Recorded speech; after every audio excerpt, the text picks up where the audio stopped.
Bonjour à tous et bienvenue ce matin à l'heure des pros sur Europe 1 jusqu'à 9h30 et sur CNews jusqu'à 10h30. L'ensauvagement, n'importe où, n'importe quand.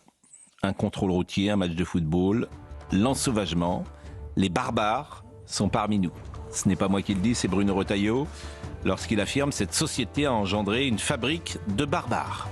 Hier, à 19h, la salle des pas perdus du tribunal de Bordeaux a vécu une première, une bagarre entre des jeunes du quartier de Chantecry-Saint-Louis et d'autres du quartier des Aubiers. Depuis ce lundi, 8 hommes âgés de 23 à 30 ans, des amis d'enfance pour la plupart, qui se sont connus dans le quartier de Chantecry-Saint-Louis, sont jugés par la cour d'assises de la Gironde. 3 d'entre eux, Abdouladre Savane, Marwan Souane et Yassine Salmi, sont accusés de meurtre en bande organisée et tentative de meurtre en bande organisée. Le 2 janvier 2021, une fusillade avait éclaté aux Aubiers dans laquelle Lionel S., 16 ans, était mort et 3 autres adolescents avaient été grièvement blessés. Le procès a donc commencé hier et les affrontements entre bandes prolongent d'une certaine manière ce qui s'est passé il y a 4 ans. Chaque jour qui passe illustre cette France orange mécanique. Il y a annoncé, il y a quelques années, un jour une lycéenne meurt, poignardée dans son lycée. Un autre jour, un pompier est entre la vie et la mort et son agresseur vient lui cracher dessus. Personne n'est à l'abri. Jusqu'à quand? Je ne sais pas, la barbarie est là et ma conviction ne change pas. Ce n'est que le début. Et je disais l'ensauvagement, la barbarie, on appelle ça comme on veut. On va voir ces images hallucinantes. Moi, j'ai jamais vu ça. Franchement, j'ai jamais vu ça en France. Les avocats n'ont jamais vu ça non plus. J'ai jamais vu ça. Jamais. Mais il y a plein de jours où on peut se dire on n'a jamais vu ça. Mais comme, voilà, comme personne ne... Je ne veux pas dire que personne ne dit rien. Mais c'est exactement la France orange mécanique. Elle était annoncée, c'était écrit noir sur blanc. Certains disaient que ça n'existerait pas. Et ce n'est que le début. Ce n'est que le début. Ça, soyez-en certains. Donc, on va voir le sujet de Corentin Brio, ce qui s'est passé hier dans le tribunal de Bordeaux. Et on sera avec Jean-Jérôme Rampenou qui pourra peut-être nous donner des précisions. Une première journée d'un procès sous tension et une bagarre générale qui éclate. Peu après 19h hier au tribunal de Bordeaux, un affrontement a eu lieu au sein du bâtiment entre des jeunes de différents quartiers de la ville. Malgré l'intervention rapide des forces de l'ordre, d'autres jeunes tentent de forcer le passage pour rentrer. Finalement évacués de force, les individus sortent sur le perron du tribunal. Dehors, des policiers gazent les auteurs qui continuent d'échanger des coups. Une scène d'une grande violence qui a éclaté 15 minutes après la suspension de séance du procès, où 8 hommes âgés de 23 à 30 ans sont jugés pour la mort de Lionel S. lors d'une fusillade qui avait éclaté en 2021 aux Aubiers, un quartier bordelais. Dans un communiqué, la Cour d'appel de Bordeaux condamne des incidents graves. Les chefs de cour déplorent l'atteinte à la sérénité des débats au sein même d'un lieu de justice et les violences commises. Ils apportent leur soutien aux fonctionnaires de police blessés. La séance doit reprendre aujourd'hui. Un huis clos pourrait être prononcé pour assurer sa bonne tenue. Le procès doit s'achever le 23 mai prochain. Alors on pourrait vous faire venir ce matin un sociologue énième, on pourrait vous faire venir un énième policier, on pourrait vous faire venir un énième pompier, on pourrait vous faire de tout ce qu'on entend sur tous les plateaux. Vous pourriez bien nous dire qu'il faut regarder Rocky. Oui, exactement. On pourrait vous faire venir n'importe qui. Bon, tout ça ne changera évidemment rien. Tout le monde dira les mêmes banalités, expliquera la même chose, etc. Bon, ça ne s'arrêtera pas. Ça ne s'arrêtera pas. Voilà.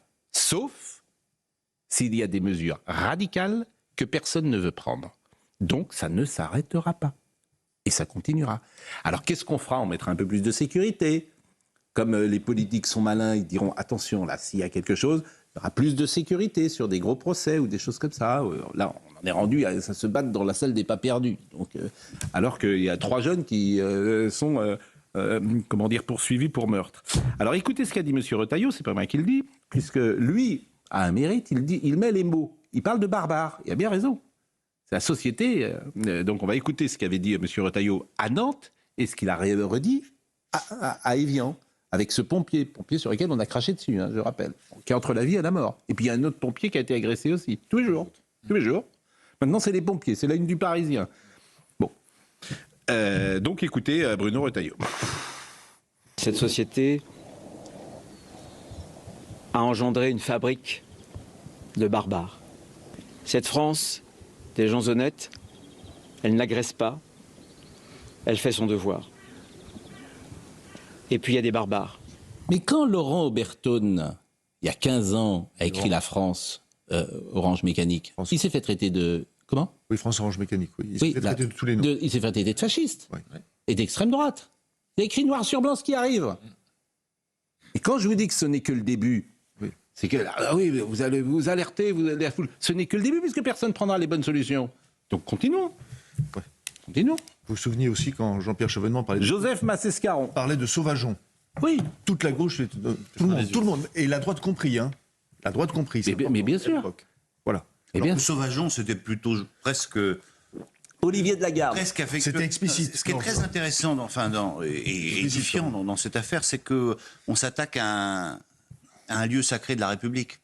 Un palais de justice, c'est presque comme une église. Et vous parlez déjà comme au XXe siècle, à oublier ces mots-là, le lieu de sacré de la République. Mais oubliez, Olivier. Il faut bien dire, mais vous n'y êtes plus du tout. Il faut bien dire les choses. Il n'y a plus, c'est terminé. On est dans les guerres tribales. Mais vous parlez. On est dans les territoires. Voilà. On est dans les mais non, mais ne parlez pas comme au XXe siècle. Essayez de vous adapter, parlez comme aujourd'hui. On a un petit peu de nuance sur ce plateau. Mais c'est pas abroué. Mais c'est pas de nuance. Mais c'est pas de la nuance que vous dites. Ce que je vous dis, c'est que là, on s'attaque à un lieu sacré. Parce que des bagarres générales, on en a vu sur des terrains de rugby. Voilà, ça a toujours existé. Là, on est dans un lieu particulier. Et c'est pour ça que c'est particulièrement grave. Et moi, il y a une chose que j'aimerais savoir, et que je n'ai pas trouvé dans la presse du jour, c'est de savoir si ces jeunes avaient été interpellés, avaient été arrêtés, et qu'est-ce qu'ils risquaient. Rien. Eh ben, ça, c'est... Voilà. Alors, Rien, ils risquent rien. C'est pour ça qu'ils le font, vous n'avez pas compris, ils risquent rien. Rien du tout. Olivier a compris. Ils risquent rien, ils risquent rien. Et c'est pour ça qu'ils le font. Attendez, vous me dites ça, vous êtes sûr de votre truc ? Ah ben je sais que quand un motard à Schiltigen fonce sur, comment dire, un policier, il a 20 heures d'intérêt général, je le sais. Non, mais je voulais savoir s'ils avaient été arrêtés ou pas. Je crois pas. Mais il n'y a plus aucun lieu. Non, mais je n'ai pas réussi ce matin à trouver l'information. Mais, cher ami. Oui. Il n'y a plus aucun lieu safe en France, y compris les tribunaux. Voilà, c'est que le concept de lieu sacré, en fait, il y a un lieu géographique. Parce que les médiathèques qui flambent, les écoles qui sont agressées, les commissariats qui sont incendiés, ça pourrait passer pour des lieux sacrés, sauf que c'est en banlieue. Là, c'est en cœur de la ville. C'est-à-dire que ce qui arrive aux magistrats, c'est que ça déboule sous leur nez, sur leur parquet. C'est sur leur paillasson que va bientôt saigner cette France qui souffre. Vous comprenez ? Alors, il y a un autre... Il n'y a pas de lieu sacré. Il y a des lieux en ville et il y a des lieux en dehors de la ville. Il y a un autre élément qui rentre en ligne de compte, c'est qu'on a des images maintenant. Il y a la violence urbi et la violence orbi. Et là, ce qui vous choque, c'est pour ça que vous parlez de sacré, c'est que ça se passe sous votre nez, que vous ne pouvez pas le nier. Vous ne pouvez pas ne pas le voir. Ça se passe exactement. Tout le temps qu'il y a maintenant des images. Il y a tout le temps des images. Mais non, il n'y a pas tout le temps des images. Mais si, avec les smartphones, vous avez tout le temps. Mais ce n'est pas vrai. Il n'y a pas mais justement, il n'y a pas d'images dans les écoles. Mais non. On ne les voit jamais, cette violence, parce que cette violence, c'est tous les jours et tout le temps. Vous dînez un soir avec un prof, mais ce qu'il vous raconte, c'est effrayant. Juste effrayant. Mais ça fait 20 ans.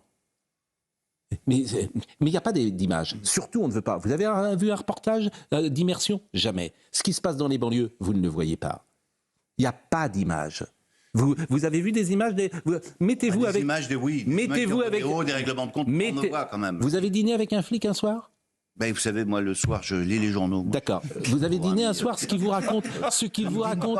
Ce qu'il vous raconte, c'est effrayant. Et cette réalité ne vient pas dans les médias. Elle ne veut pas être montée. Passer une journée avec des flics et qui se font insulter, caillasser, les pompiers, etc. On en est là. On en est là. Charlotte Dornelas. Mais on en est là et depuis de nombreuses années, vous avez raison. D'ailleurs, à chaque fois qu'il y a des images, ça nous sidère, on y passe beaucoup d'heures et les gens qui sont impliqués, on va dire, sur les images ou assimilés, vous disent mais c'est ça tous les jours depuis 10 ans. Donc vous avez tous les deux raison, entre guillemets, les images nous font réagir. Non, moi j'ai tort. Moi, je suis le chic ball de monsieur simplement, je réagis sur la question du lieu sacré. Parce qu'il y a quelque chose que la justice a perdu de vue et donc collectivement que nous avons perdu de vue, c'est ce qui est sacré dans ce qui nous occupe, c'est la vie en fait. Moi, je suis désolée, hein, mais on dit ça de l'école, par exemple, c'est horrible, c'est un lieu sacré. On dit ça du tribunal. Mais enfin, un lieu de poste, un bureau de poste, c'est pas un lieu sacré. On n'a pas le droit d'égorger son voisin dans un bureau de poste non plus. Donc c'est pas le lieu qui change la chose. C'est que je comprends que ça nous sidère, que ça arrive jusqu'au tribunal qui est encadré, etc. Le vrai problème de ces gamins, c'est que là, en l'occurrence, vous parliez tout à l'heure des bastons sur les terrains de rugby. Pardon, ils sont là. Je sais pas quel âge ils ont, mais ils sont probablement jeunes. Ils sont poursuivis pour meurtre. Ils ont tué de sang-froid un gamin de 16 ans qui était en train de vendre des canettes de coca en bas de chez lui. Parce que celui qui devait finir, je cite, sur lequel ils avaient déjà tiré quelques jours plus tôt, s'est enfui. Donc ils ont dit, vous avez qu'à tuer les petits qui sont là. Ça n'a plus aucun sens pour eux. La vie, qui est évidemment ce qu'il y a de sacré, et le problème, c'est que ces gamins-là, la justice se dit, la première fois, c'est pas si grave parce qu'ils ont juste donné un coup. Mais c'est le début, le coup, en fait, pour des gamins qui ne savent pas se retenir par rapport à la personne qu'ils ont en face d'eux. Et au lieu de stopper à ce moment-là, on attend qu'il soit objectivement trop tard. Enfin, là, je veux dire... Joseph Massescaron, et je demande à Marine si on a des témoignages, parce que je sais que Jérôme Rampenou, que j'ai eu ce matin, est parti pour le tribunal de Bordeaux. Je ne sais pas si on a écouté également ce qu'a dit Bruno Retailleau lorsqu'il était allé à Nantes, et ce qu'il avait déjà parlé du mot barbare, mais Joseph Massescaron veut intervenir. Oui, on sait ça aussi, pour reprendre ce que disait Charlotte depuis longtemps. Aujourd'hui, il n'y a plus de lieu sacré, tout simplement parce que les personnes qui commettent ces agissements raisonnent en termes de territoire. Pourquoi en termes de territoire ? Parce que ce sont des logiques tribales. On le sait, vous avez fait venir Mafezoni combien de fois ici, qui a écrit Le Temps des tribus. Bah là, on y est totalement, donc il ne peut pas y avoir de lieu sacré. Et si vous ajoutez en plus la pensée, entre guillemets, française, une certaine pensée française, on en parlera tout à l'heure, qui est dans la déconstruction permanente, on déconstruit tout, y a des logiques de territoire, et après on se dit, bah tiens, il n'y a plus de lieu sacré, c'est bizarre. Bah, évidemment, écoutez ce qu'avait dit Bruno Retailleau lorsqu'il était allé à Nantes, et je rappelle qu'à Nantes, c'est une lycéenne qui a été tuée par un lycéen. Et il avait parlé également... il avait utilisé le mot barbare. On ne pourra jamais placer un policier ou un gendarme derrière chaque élève. Bien sûr, il faut faire des fouilles. Moi, je pense qu'on tirera un certain nombre de conclusions, mais ce que j'ai dit est important. C'est un questionnement beaucoup plus vaste. Il faut reconstruire l'autorité. On va vers une société d'ensauvagement. Cette barbarie, y compris qui touche désormais les plus jeunes, là encore, il faut nous interroger. Et il faudra travailler, évidemment, à rebâtir ces hiérarchies, cette autorité. Eh bien, il y a du boulot. Hein. Croyez-moi, il y a juste un mot quand même, parce que c'est toujours Retailleau qui monte au front. Oui. Juste, ce sont quand même des jeunes, on est bien d'accord. Oui. Il y a bien quand même une ministre de la Jeunesse. Oui. Je suis sûr que vous ne vous rappelez pas son nom. Mais... Voilà. Marie Barsac. Oui, Donc la seule chose, Marie Barsac n'est intervenue ces derniers jours que pour dire qu'il fallait faire une différence entre la radicalisation et le port du voile. Oui, mais qu'est-ce que vous voulez ? Qu'est-ce qu'elle fait ? Mais qu'est-ce que ça fait ? C'est 50 ans. 50 ans. La fameuse phrase « tu payes toutes tes factures », c'est pas fichu, il faut jamais dire ça. Mais 50 ans, vous n'avez pas tout changé en 50 ans. Marie Barsac, qu'est-ce qu'elle peut faire, Marie Barsac ? Rien. Je sais pas. Et elle le fait plutôt bien. Ah bon ? Donc, elle le fait plutôt bien, le rien. Mais non, mais ils sont, c'est le rien. Ils font rien. Mais si on leur parle de Bukele, alors là, parce qu'il y a des solutions en fait. Elles sont radicales. On dirait du roman de Vos. Non, mais il y a des solutions, elles sont radicales. Moi, je pense qu'il n'y a que celles-là qui vont marcher au moins pendant 5 ans, 10 ans, tu fais des solutions radicales. On a parlé de la récidive hier, au bout de temps de récidive, tu sors plus. Voilà, ça c'est une solution radicale. Écoutons Gérald Darmanin qui s'est exprimé là-dessus, il était sur France 2 ce matin. La loi n'est pas assez appliquée sur les saisies et les confiscations. La loi... Parce que la loi existe déjà. Oui, la loi qu'on appelle la loi Warsmann permet aux forces de l'ordre, sous l'autorité du procureur de la République, de saisir, c'est-à-dire de prendre et de vendre immédiatement avant la condamnation les motos, les quads, les voitures, votre téléphone portable, vu que je l'ai fait pour les personnes qui négocient ou qui achètent de la drogue. Et donc oui, ce n'est pas systématiquement fait. Et donc je l'ai rappelé au procureur de la République qui doivent le faire systématiquement. Des rodéos qui intervenaient. Gérald Darmanin qui m'a même pas été interrogé en tant que ministre de la Justice sur ce qui s'est passé hier dans le tribunal. C'est vous dire si vraiment les médias ont envie de parler de ça. C'est-à-dire que ça n'arrive même pas. C'est que c'est un ministre de la Justice. Ça se passe dans un tribunal. Voilà, ça se passe dans un tribunal et on l'interroge même pas là-dessus. C'est le service public. Vous savez, Pascal, on s'est beaucoup arrêté sur le mot barbare employé par Bruno Retailleau. Moi, ce qui m'intéresse peut-être encore davantage dans sa prise de parole, c'est qu'il dit il y a deux France. Il y a la France des honnêtes gens et il y a la France de ceux qui pillent, de ceux qui tuent, de ceux qui volent. Je suis désolé, ça fait quand même deux ministres de l'Intérieur qui nous parlent de France côte à côte, face à face. Enfin bref, on est toujours dans ce lexique-là. Ce sont quand même les personnes les plus informées de l'État. Ça m'inquiète, moi, personnellement, qu'on nous dise que ça va inéluctablement arriver à une confrontation. Oui, il y a deux France. Il y a la France de l'anarchie et des scènes comme celle qu'on vient de voir là au tribunal. Moi, j'en ai déjà vu en Haïti. Donc là, quand l'État est effondré. Et puis il y a la France de la tyrannie. Ce que vous nous dites est rassurant. Oui, oui, tout à fait. Je vous remercie de cette éditorialisation qui nous... C'était il y a 30 ans. Mais donc l'avenir effectivement est un peu sombre si on ne fait rien. Mais vous avez deux France, effectivement. Il y a aussi, parallèlement à cette France de l'anarchie pratiquement absolue, il y a la France de la tyrannie bureaucratique qui en permanence harcèle les braves gens. Ça qui est très frappant. Mais vous avez parfaitement raison. Il y a les deux en même temps. Oui. Vous avez les petits hommes gris qui effectivement harcèlent les Français en permanence surtout, et puis vous avez effectivement les autres qui ont tous les droits. Bon alors, comment dire, on revient évidemment sur ce qui est passé à Évian avec le chauffeur suspecté d'avoir percuté samedi un sapeur-pompier lors d'un rodéo urbain a été mis en examen pour tentative de meurtre. Je vous propose peut-être de voir le sujet de François Tchiskevitch-Godin. Après 48 heures de garde à vue, le jeune homme de 19 ans a été mis en examen pour tentative de meurtre et placé en détention provisoire. Il est accusé d'avoir percuté un pompier volontaire lors d'un rodéo urbain samedi matin. Il reconnaît la matérialité des faits mais conteste avoir délibérément percuté la victime, indiquant avoir paniqué. Lors de son audition, le conducteur dont le permis était suspendu a reconnu être revenu sur les lieux mais sans invective à l'égard de la victime et des autres personnes présentes, niant ainsi avoir craché sur le pompier blessé et sur un autre, comme l'avait détaillé le ministre de l'Intérieur Bruno Retailleau lors d'une visite sur les lieux de l'agression samedi soir. Dans sa voiture, des bouteilles d'alcool et de prototypes d'azote, un gaz hilarant, ont été retrouvés.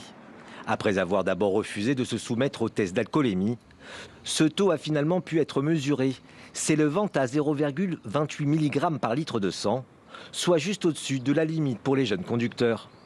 Un second automobiliste présent lors du rodéo a été interpellé ce lundi après-midi. Âgé de 20 ans, il a été mis en examen pour conduite dangereuse et placé sous contrôle judiciaire. Éric Brocardi est porte-parole des pompiers, il était sur Europe 1 hier et il s'est exprimé.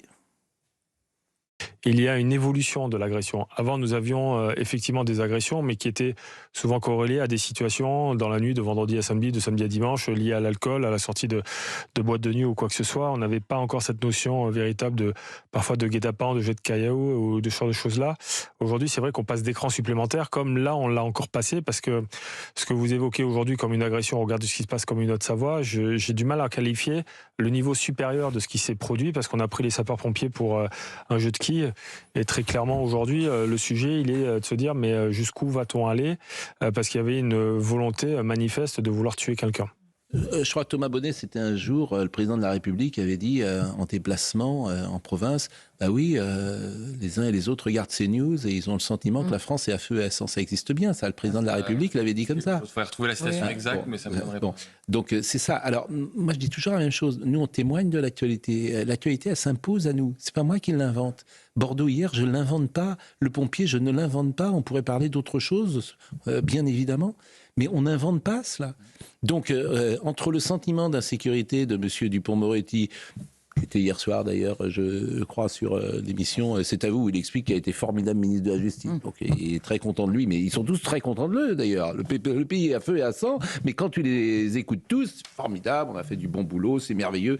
Quand je suis arrivé, c'était pas bien, quand je suis reparti, c'était mieux, etc. Bon.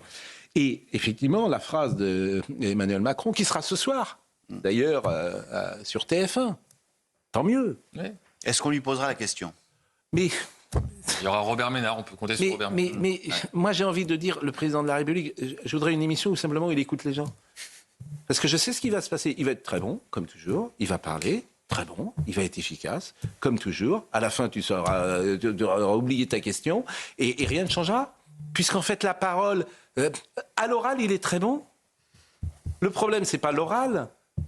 J'ai envie de dire, le problème, c'est l'écrit. Mais à l'oral, il a 15, 16, 17. Il n'y a pas de souci. Mais qu'est-ce qui est fait depuis 8 ans? C'est de pire en pire. Qu'est-ce que tu attends d'un président de la République qui change les choses? Autrement, il ne sert à rien.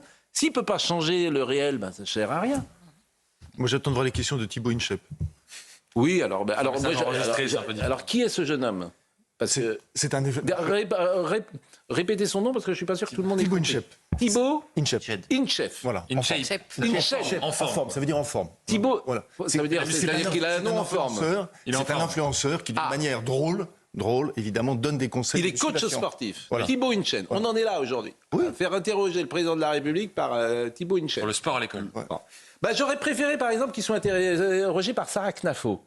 Vous voyez, ça m'aurait plus intéressé. Il y aura Robert Ménard, mais il n'y a pas de politique. Enfin, sauf Robert Ménard. Donc vous voyez, moi, ça m'intéresserait, que Sarah Knafo soit en face du président de la République. Plutôt que, comment ils s'appelaient, les deux qui faisaient des roulades à l'Élysée? McFly et Carlito. McFly et Carlito.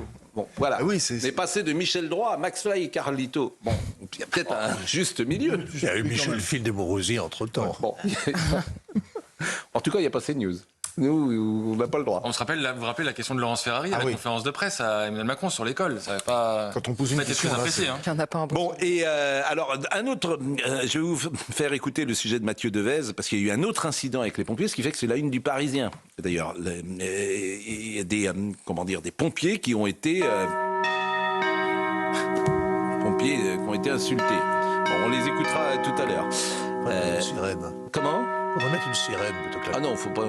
J'avais mis une sirène au départ. Un pimpon. Un pimpon, ouais, mais bon. Pimpon. Vous savez que Pimpon, c'est. Vous savez qui c'est, Pimpon? C'est une forêt. Non. Pimpon, c'est Alain Souchon dans L'été meurtrier. Et Isabelle Adjani, elle appelle Alain Souchon Pimpon. Parce qu'il est pompier. Parce qu'il est pompier. Et c'est un film formidable que vous pouvez voir et revoir. L'été meurtrier. Il y a Roger Carrel qui joue un garagiste. Il y a François Cluzet qui joue un cycliste, qui rentre en disant « On a perdu !» Il y a Suzanne Flon. Suzanne Flon. Voilà, et on préférerait parler de cinéma. C'est un grand film, L'été meurtrier. Immense film. Scénario sur la vengeance, c'est Monte Cristo. Ah non, c'est formidable. Michel Galabru. Et Isabelle Adjani, sublime. Et Thomas Hill, je crois. Et Thomas Hill, parce qu'il a un petit rôle. Et Thomas Hill, il a un petit rôle. À la caisse. Je crois qu'il y a Suzanne Flon et Denis Jans. Absolument. Il y a François Cluzet aussi. Mais je viens de le dire, François Cluzet, qui joue le cycliste. Il est formidable, c'est un formidable film, L'été meurtrier. De Jean Becker. Non pas Jacques Becker, mais Jean Becker. Car Jacques Becker avait fait, comme vous le savez, Le Trou. Le Trou? Le Trou, Jacques Becker, avec Michel Constantin. Je suis sûr que vous ne savez pas qui est Michel Constantin. Très peu, je connais de noms, mais j'ai des lacunes. Il ne sait pas qui est Michel Constantin. Ne nous fâchons pas. Bon, non, bref.